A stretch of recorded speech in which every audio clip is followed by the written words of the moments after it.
Hi.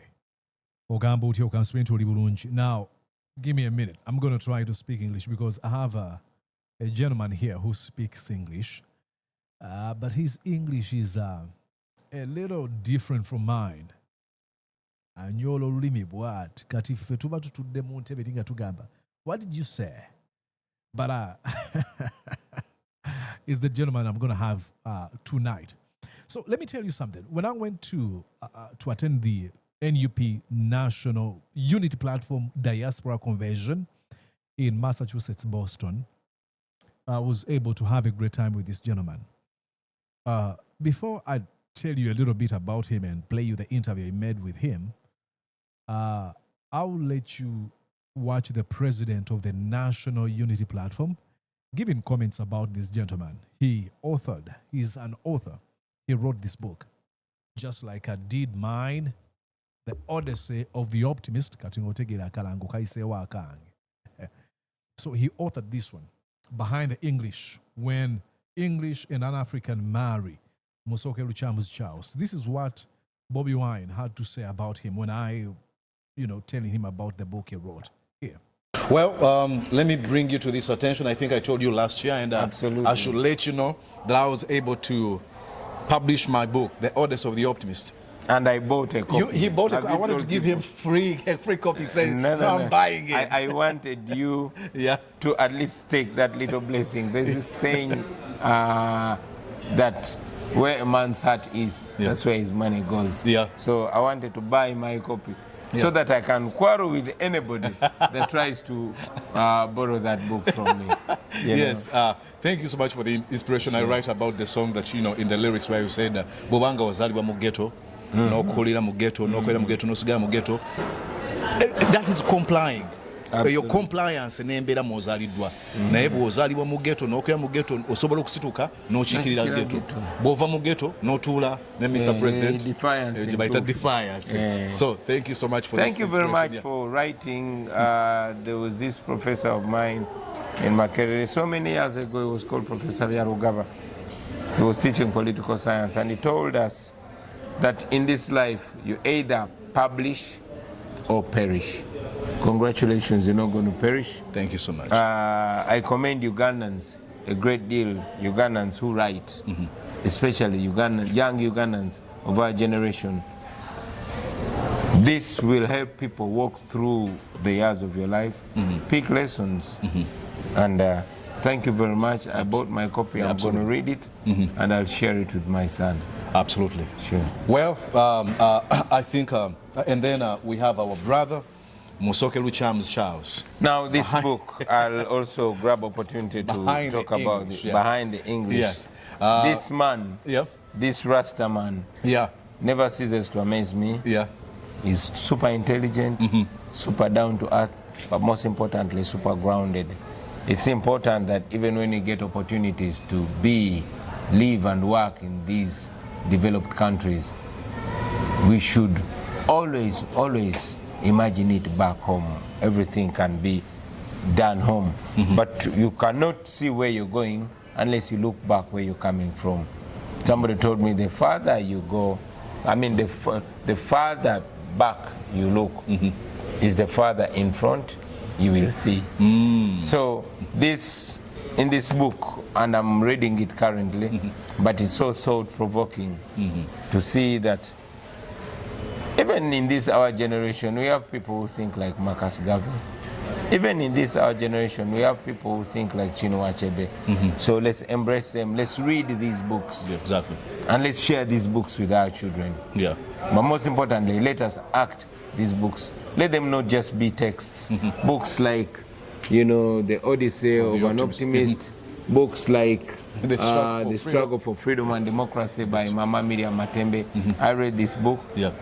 And I had the honor of attending its launch, where we had a very, very, very deep, touching speech by now the late John Kazora, who wrote a book, Betrayed by my leader. Also read books like by our people that went astray. Read them and immunize yourself about the same. I would hate to change from the person that I am. But I know it is very possible. My mother used to say, a man can get spoiled at any age. So at any age, we must guard against that. Mm-hmm. Yeah. You heard it. It is very important to read. He was giving commentary about different books I had. I usually carry books with me everywhere I go. Sometimes I end up actually only reading like 2 pages or even 5 or 10. I usually don't go beyond 20 or 15 or sometimes only 2 pages. But I usually carry books with me. So that's why he was giving comments about different books, including mine. Kalango. So, Musoke Lukyamuzi Charles went through some sort of you can say the same kind of childhood I went through. Poverty, failure, and difficulty to raise school fees. If you really read my book, you can get it on Amazon. Jokes aside, Mordecai Maurice's The Odyssey of the Optimist, I explain how I really struggled in school, primary and high school, and then university. But he went through the same. And he writes this book telling us about that struggle. If I read you when he wrote me, he said, to Omugalati OHT wa Senkagali. These guys. Mwami Mordecai Maurice. Thanks for choosing to use your voice, your talent to educate Ugandans when you could have chosen to sell out life.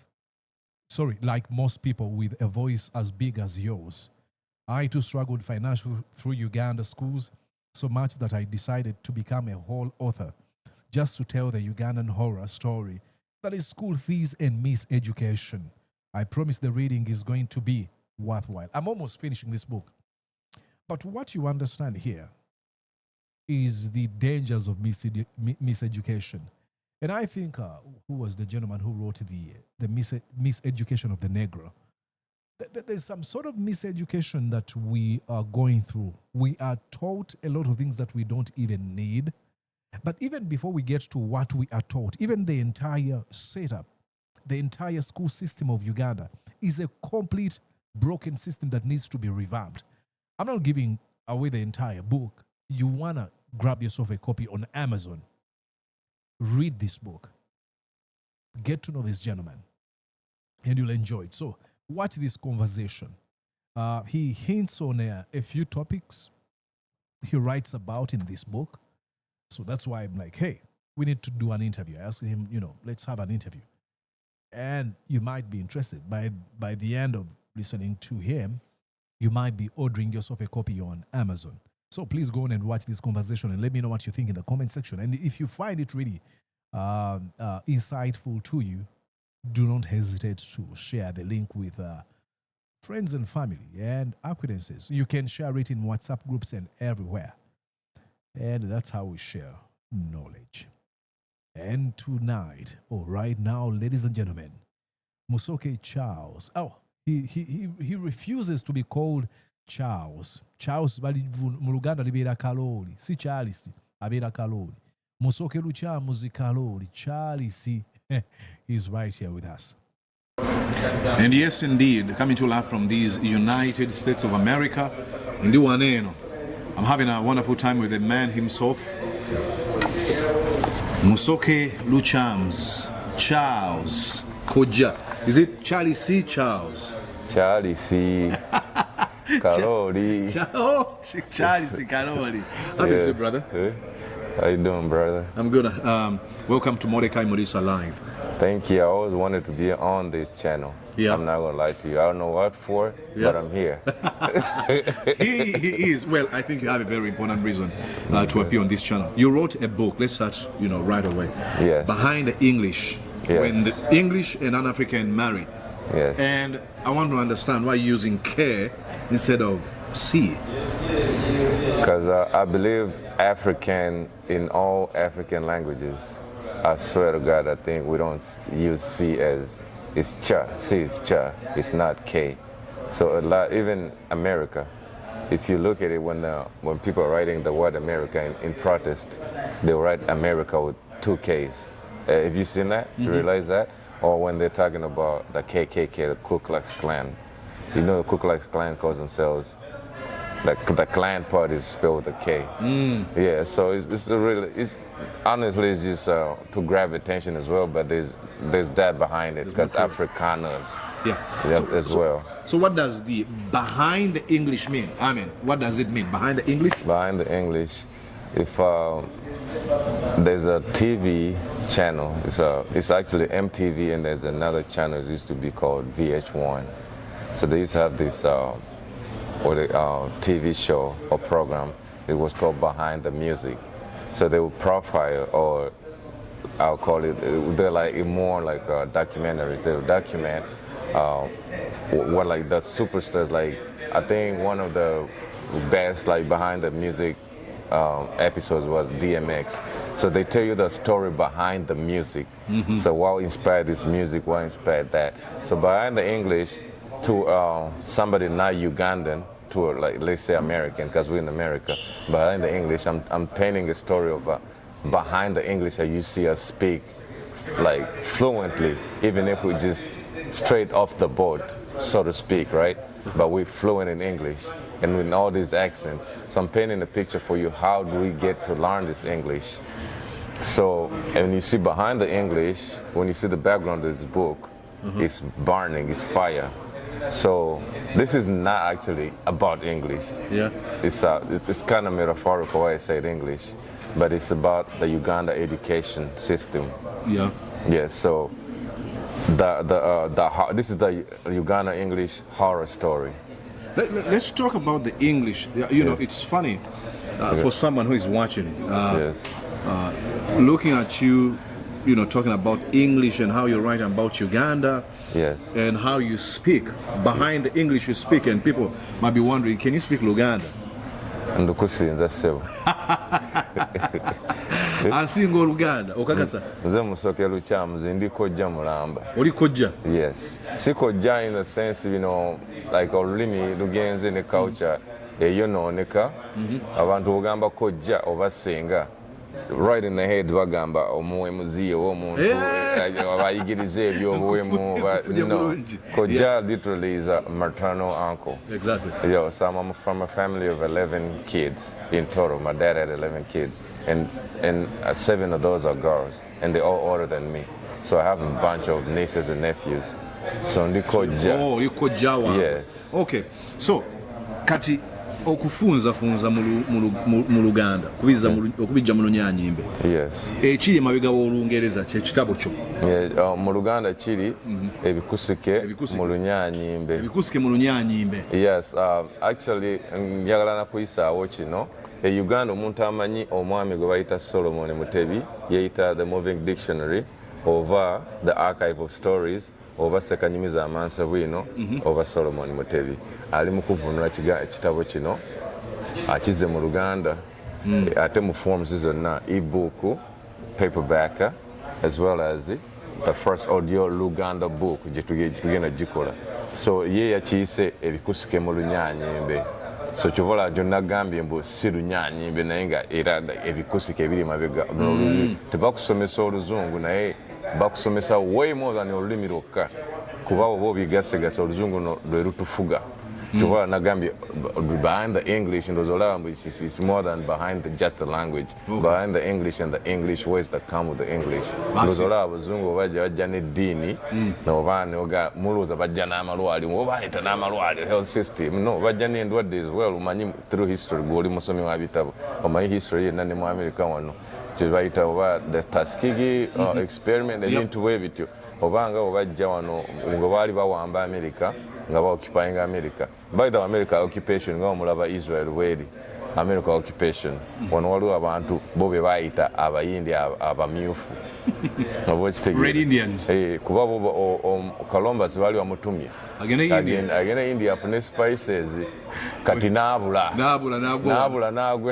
n'agwa mu Caribbean n'alaba abantu n'agamba abo bayindi babeeru bamyufu agamba nsanze yano India ngisanze wano Christopher Columbus gwe bagamba eyavumbula eggwanga lino naye ekifo yakisanga kirimu abantu simanyi bw'ozuula kintu kirimu bantu.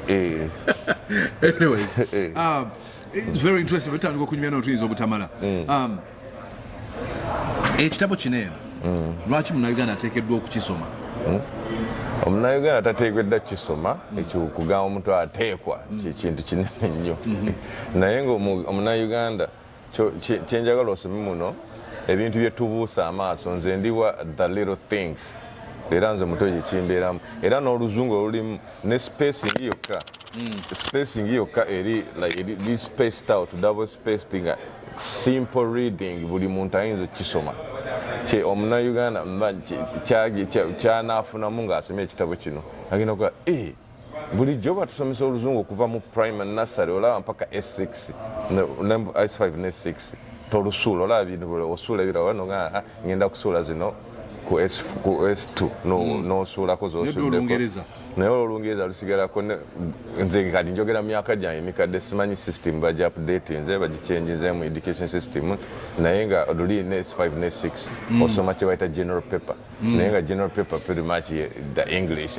continuing simanyi university ze Uganda era musoma English composition kind of like nga general education exactly nze olaba kati ne bwoba or droppings out of school which is oba kale ng'omazeeko katunga omazeeko which is abantu abasinga okumalako tebalina mirimu oba okitegeere naye nga oluzungu lwo ovaayo oluyizi nomala wati womanya oluzungu omanyi lwaki kuba olwetaaga ogenda okusabiriza bano abaami bannayensaba visa nzijeko mbeera ewammwe ewaffe ebyantu byaffe mwabitubbako byonna katujjeko eyo naffe mutuweeko obukunkumuka obusammambiro okitegeera n'obasaba oba n'ogikozesa ogenda okusaba gundi munaye visa ekutwala mu Bwarabu mu buddu let's call it what it is buddu abantu baddu tuli baddu na wano like you know omuntu gwe bayita nkuba kyeyo oba muva Bulaaya ndoza owulira omuntu amanyi Oluganda abantu bakuba bintu nga bwe ngambi kubuusa bintu maaso naye lwaki eno bayitayo Bulaaya abantu abasooka okujja okugenda ebungereza edda ng'abakazi baffe munaye bye bakola balaaya soba okitegeera so kyeŋŋamba osome ekitabo kino ebintu nga school fees by the way inspiration yange okuwandiika ekitabo kino school fees nze nakula taata wange yanfaako ndi muto Uganda ozalibwa Uganda ate kati ono olulimi oyinza oluyigira wano olwenjogera luno ne bakutwala nze ndi muzaale wa Uganda era ndi munnayuganda era nze Musoke Lukyamuzi singa olabe ku kitabo kino Charles kirimu quotes era mu kitabo kino nkiwandiikako amannya era kati ngenda mu details nga amanya lwaki batuyita amanya kati mu America Charles supposedly is my first name akiri Abaenglish bo baswalako ne bagamba surnames my surname kitegeeza naye wano bajamba your first name naye nga amazima gali nti Musoke ye first name yaye kuba ye family name ye yaliwo ne batandinzadde erinnyiro lyaliwo sona zonna ajja mu nsi nali Musoke so yina kuba first name yaye naye mu America last name yaye gwe ayina obusungu eri system eno not necessarily system eno ndimu obusungu oba bwoyita obusungu buli more towards nfe okuyita mu bintu ne tubanga tubiyitamu ng'abatalaba mbu kuno kunyigirizibwa kubonyaabonyezebwa oba kugira kuba nze like kyonna nakisummarize nga bano abaami batuyigiza kubeera abaddu baabwe kubanga okusoma bagamba the world is a global village simanyi mwenna muli ku internet mwenna muli the field is leveled naye the field teri leveled kubanga okusoma kwe Uganda kulimu okubanga tusasula school fees kuva ku nursery mpaka ku university yes ogenda kugamba waliwo US ne UPE naye njagala ombulireyo omwana wa ne bwaba wa kansala ali mu UPE ne USE ngamba kansala oba LC1 oba okitegeera meaning system okusoma kwa Uganda kwa kusasulira naye ate nobosasula nomalako emyaka 16 gye tusomera osigala nga bonna agambye ng'oyize luzungu lwokka nolize training yange thought ekibuuzo kyabadde gundi omuntu oyinza okuba oli musungwavu eri system no siri musungwavu ndi musungwavu eri okubonaabona kutugira senze mpulira nga tuli nga mu insanity kubanga nze ekyasinga okunnuma nga bwe nagaye inspiration yali school fees kati tanange yanfako nga ndi muto maama wange n'asigala n'abaana bangi naye nga okusomako tekuyimirirangako naye nga story eno actually bwe nasoma n'ekitabo kyo nendabanga naawe okubanga school fees okubanga tolina school fees kyali kinene nnyo n'omukushepinga nga ggwe omuntu oba okitegeera so school fees nva Uganda 4 months ago naye navuddeyo nga essomero liri 3 weeks in nga wagenda kubeera ne vidi naye ng'okyala abaana bali ku boda bakyagenda nga bo school fees bakazifuna ngeneeka mu geto gye tuli gyoyitirawo nga waliwo kati yali kadduuka school fees zaabuzeke kaasigale nawaka so ekiga school fees n'okubanga bwe tugenda ku ssomero batukuba kibooko abaddu bwe bakuba kibooko toyinza kuŋŋamba era nze n'ewaka saagala bantu bakuba kibooko kitegeeza tuli muzadde mulungi omwana tomuyigiriza bulungi abawuliriza bayinza okwawukana nga bagamba nti okugunjula si kibi bawita kugunjula anti kugunjula naye njagala ombulireyo biliyoneya oba miliyoneya gwomanyi nga yakulira ku kibooko oba okitegeera taliyo eyo yo mithi mbumbu omwana bwoba tomukubye abaala etagira tetavaamu no abazungu babitugamba ne mugundi mweri spare the road and spoil the child mu Bible naye wano omwana ne bwomusuna bwati akuwa omulanga wano gwe mu nyumba olina okukwata ku mumwago kuba baneiba bagenda kuyitira poliisi ate bakusibe oba bamukutwaleko meaning tolina kuba muntu abantu abali successful nnyo bankuba nnyo ng'okoze eki okukola ng'ebintu bya bulijjo oba kaŋŋambe ku ssomero tokimye mazzi oba ebyo byonna bikubya yes oba okitegeera naye ŋŋamba katugambe ku ssomero ku ssomero tebankuba nnyo kuba nali nsoma bulungi naye lwakuba tebakuba nze tekitegeeza mbu abalala tebabakuba oba okitegeera abalanga bakuba kibooko mbu wagudde tewabitegedde naye ng'omuntu obuba olowooza bagenda kunkuba toyinza concentratinga n'osoma bulungi ng'abalanga babiyitanga babitegeeranga andi ewala bitegeera doesn't necessarily mean gwatabitegedde oli musiru maybe teri meant for you si buli omu alina okuba dokita asimanyi biki ne batutraininga kuba ffe twali nze ekika kyange neddira nti ewaffe tuli baki tuli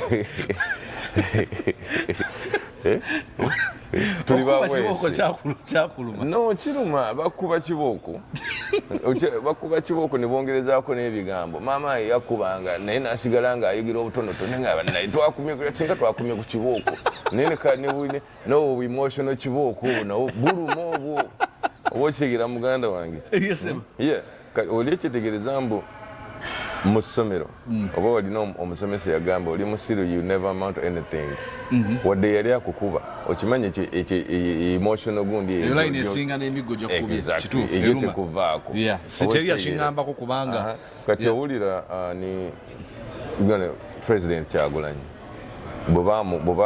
bwolwamukuba Arua ojjukira mbu abanyuma ekintu ekyo sikaali yo bagimenya wano na wano naye bw'aba ajjukira ekintu yagamba bankubanga bannangira eggwanga lyange mwenva ekyo kyekisinga omuluma egundi eyo verbal abuse eyo mbi tolina ku abusinga muntu naddala ng'omwagala kuba nze natuukako siyagala kulimba kino oba mama wange agenda kiraba sewo nafaaniwo ampagira akuwagira maama walaba omukutu kirabe naye abantu bakirowoozeeko okimanyi at some point nga maama obala bazaddewo bakuba nnyo nga bakuba otuuka nogana naye banjagala otuuka n'obuuza oba yanzaala osokibuuza bangi bakibuuza nina abantu bemanyi ababuuza bakadde baabwe naye maama gwanzaala ng'emiggo gy'okubya omwana nga yeetuuka neebuuza sinamiggo wala abazadde ababusinga nga kuba buvideos obulabye omwana nga asobuuza bazadde be naye gwanzaala maama kiri okitegeera kiri psychological nnyo bw'oba gwanzaala tosobola kunteeka mu mbeera eyo nga tumaliriza oyogedde ku president Robert Kyagulanyi Ssentamu abantu bakulabye nnyo mu bifaananyi bandabye ebyenjawulo ngenda biteeka wano ku screen obutambi ebagamba oyinza okuba secret right hand man we oli sure nabadde Canada wano waliwo ka video akafulumye nga muli emmere mutudde oyinza okuba gwe secret nabadde maze okulya Okitegese singa balagisa wani yabadde kumpi eri empty. Naye anti omugenyi olekako ako kagira wadde babiwomi olekako butono jesibale. Lwaki olekako? Otukumbi na president president yali n'abaye bali abo. Abarasta balya. Nga komite ziriko bagamba abarasta balya tebasagira mu mmere. Mukwano gwange ndoza mukwano gwabeeyo California Sarah Ndugwa yagamba ayagala nnyo emmere. Babayita batya abali b'emmere mu Lungereza? Abali b'emmere ekibalina term gyokozesa foodie. Foodies. Yagamba mu foodie. No, foodies gundi eyo slang, American slang si Lungereza. Foodie. Oba mu Luganda bwe bayita kaliira.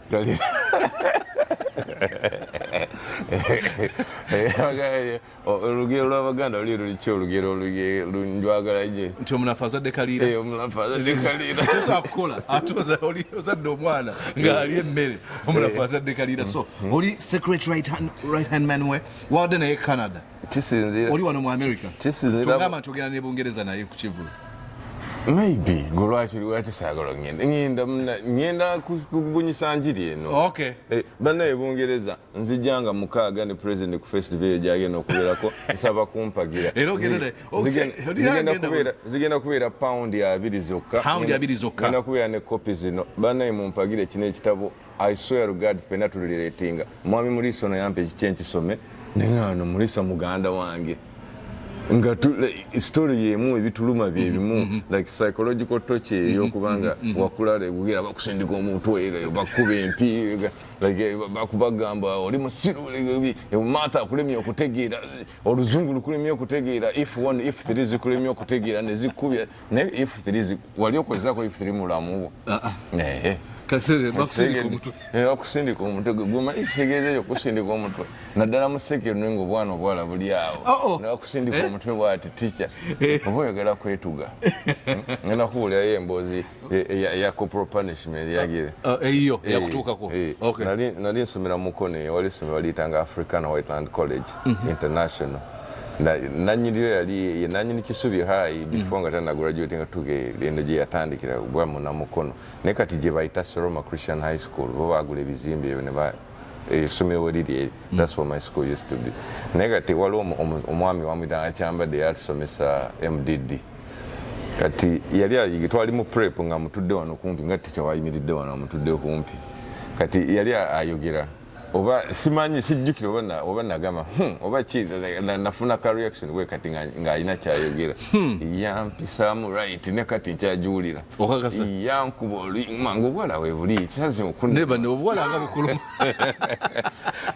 daga nansi nemzimu ko mutoga wendi ngomanyi nga toyina kyogenda muko toyina mukuba mbu agenda kukuba bubuga waswala oswadde naye up to this day chirenga kati omusajja naye tayinza kungamba ekyo kyoyogedde kikyamu like don't do it yalina kunkuba bwati singa yankuba bane nenzi waliuze mu kumusinkana no sidangamu wandyagadde omusinkana omusomese omwe ku kitabo kino nani kimwadde kuba artist kuba nkuga yali akusomesa MDD yali akava ku university yasomesa MDD nkimuwalwa ekyo era naye nga sisagala simbu like namuki simwagala oba njagala something bad okumu happening ako naye nga kiri gundi I understand fenna abazadde waffe bakula kibabagamba okuraising omwana kiri bwe kiti like bwaba tali mulayini olina muyisaamu kibooko baki oba ekitegeera naye nga tulina mentality tulina ojjejja mu kuba n'abasajja batulaga mbu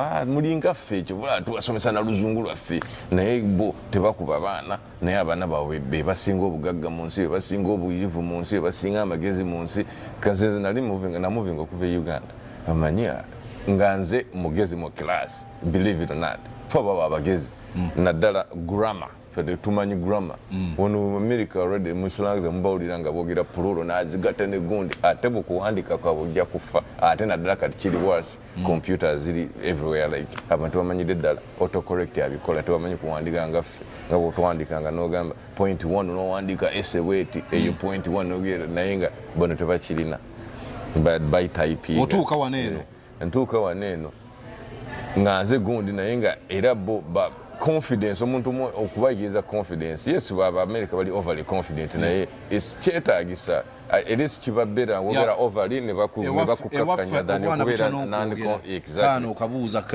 kakola kati like noba nga tewekkirizamu akiri obeera nga wekkiririzaamu nnyo nnyo ne bakukakkanya naye okuba kiba kizibu nnyo okujja wansi nga weezinze kitegeere so yeah kati ye confidence eyo nga bo confident boogera of course boogera oluzungu olunsinga kuba bolo boogera eka oba okitegeera nze olwange lukola mulimu lwakola mulimu nakukwana twogera amazima twalikweza towakana nzijukira kakunyuza kabozi walese embuzi z'abakyala nzijukira edda ebigambo byange eby'omukwano bye nsooka okuwandiika byali mu kabawulu wana bijja mu luyimba lwa Moze Radio. Sweet lady, can I please take your number? Okay. Maybe later. Maybe later. Exactly. Mwezi jo bugambo ndoza ne passion ya Moze Radio weva okubanga mwagala nnyo mu bugambo namujja ya funeral first love. Exactly. Rest in peace. No mwalimu rest in peace Moze Sekibogo. Nayo mwalimu andika ku writing pads ku papula now writing pads. Writing pad waliwo papula nga buli special. Mwefe twasumira ko gundi Uganda Matters High School. Uganda Matters High School. Twabere mu kigowa umeya. Kanawe Uganda Matters High School kale ya base yakuli. Rubaga boys. Exactly. Kale ngantuka yonti eyo. Twali eri osoma mu kibawo olengera ayitawo wa boda. Nenga tuwandikira barubaga girls twabayitanga abaseegi.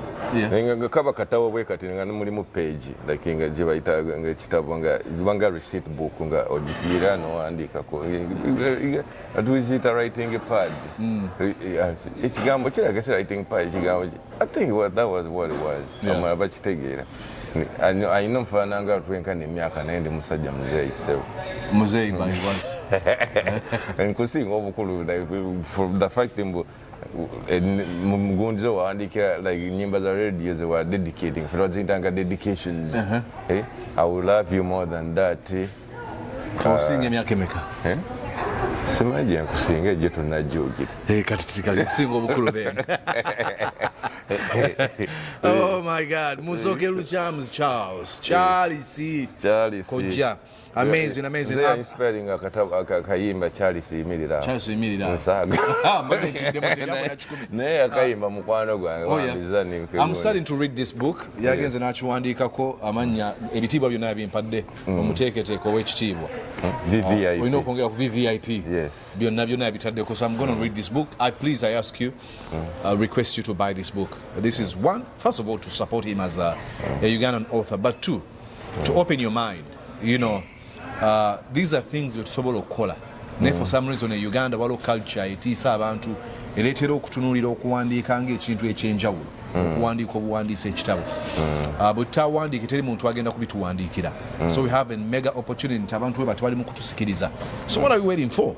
Then wala bagamba simanya tetulina I hate this bagamba bw'oba oyagala okukweka ekintu eri omuddugavu kiteeke mu kuwandiika. I hate that. Andi era byebyo nkugamba oluzungu lucontrolling era batuwa ezo sayings ne baziteeka mu mikono nga tukyali bato nga bakuyigiriza. Nze nsoma ebitabo kati obeera ompise muki ndi mu China. Andi kyengugambye batu conditioning kubanga tuli ba baby is this good is na spare the road biki okimanyi ogenda okutuuka nga mu P3 P4 already obimanyi ebyo spare the road and spoil the child. Bless those who believe without saying nga tobimanyi naye you make kati nze ndi Muganda naye kimanyi kigambo Buganda n'akayiga like emyaka ng'etaano bagambo Obuganda clusters exactly which it's making a sense ndi Wentebe it's making a sense mu Wentebe tulina Ekinyarwanda tulina Ekinubi tulina Ekitolo tulina n'Ekinyolo I think bw'obugatto bwonna Buganda yes naye ng'ekyo kiri mu Buganda wonna kyobola buli omu ajja mu Kiyindi byonna mu Kizungu all that yeah. Anyways, tugenda kusukka ndaba eddakiika 30 saagala omuntu abeere wali nayinza okugamba bakyakunyumirwa we're gonna have more conversations bintu bingi nnyo naye nkwebaza okuba olw'ebyo byonna byokola and your love for change. Yes, it's not love for change actually, it's love for Uganda. Era nze kino ekitabo nawandiise na joke nze neŋŋamba nze musajja nzekka alina PhD mu kwagala Uganda era kati eno kino ekitabo kiri loving Uganda 101. This is me loving who I am and what I am. Chovola Charlie see nditadde munga mu quotes. Because is that who I am? Like neighbors are really nze Charlie see? Obanze Musoke Lukyamuzi. Ezo nviri. Zino nviri eziri muno. Kino kitambala ekizibise n'enviri eziri wansi. Oyogedde ku lulimi. Yes. Kakuwa ekyokulabirako. Sikozesa kigambo kino eno n'abantu bayita ezo enviiri dreadlocks. Ekigambo dread kitiisa. Mpita nti enviiri zange ennange mbuzitiisa dreadlocks. Naye bakiteeka mu mitwe gy'abantu n'omuntu bwe yeeyita n'abasinga tebakimanyi nti ekigambo ekyo kibi, naye mu biseera bya mawumawu ekyasinga okukwatira ng'abasajja ab'akabinja akabe kalwanyisa abazungu okudda ewaabwe ka muzungu aludi Ulaya mu Africa uhuru balina ezo enviiri ennange kati nga batya bagamba these folks with a dread hair babadde wano erinnya ne balisiiringa nakati batuziyita dreadlocks. But what's dreadful about our hair?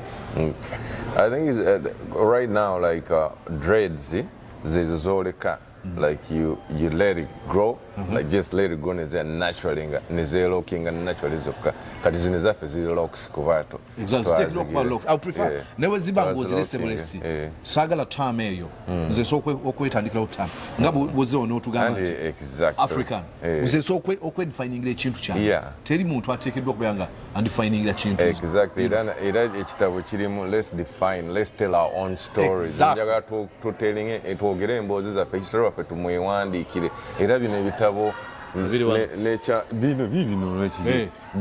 ebiri bino n'ekya Mwami Museveni n'ekya Honorable Miriam Matembe. Oyinza okuba Mwami Museveni tomwagala oba nemununu nga tomwagala yaliko oyo mwarera NRM tetubeesiga naye some gundi eno kuba zino emboozi zaffe babawandiika ku Uganda yennyini bagiwandiikako otomanyi gy'ogenda nga tomanyi gy'ova era kino ekitabo ekyange kiddayo okuva nasale ntandikira nasale okutandika okunyuma emboozi yange ey'essomero naye nga mboozi yo yange ojja giraba ne bw'osoma prologue yokka ojoga okay kitwala attention yo. Exactly. Well, Charlie C, thank you so much for appearing on Mordecai Mulisa Live. Thank you so much. I'm looking forward to having you more. Yes. Okay. I'll be honored. Absolutely. One of these days we're going to go to YouTube channel. Yes, inagula YouTube channel naye egenda kubeerako mostly era ebintu ebikwatagana ku gundi like njagala tulwanisa education system yaffe tuyinza okikola Burkina Faso baavu okola like bobo bagasse ku Uganda ebintu bye tulina bo balina kagodi ko kaffe tulina godi ekasanda tumwine ebuusi bino bino tebagamba tumwine karamojja oyo karamojja people sempya katate zina exactly tulina oyo bijina tubina banaye lwaki tuba tusoma ate nga tusoma ebintu eby'abazungu biki akidi bino ebintu by'abazungu bye tusoma kati gundi eye at the least ina kubanga bwerere ate nga kisoboka kuba sente tuzirina. Thank you so much. Yes. Did you enjoy what you just watched? I'm sure they did. I'm going to guess that you did. How about you consider subscribing to Mordecai Marissa Live YouTube channel? Thank you.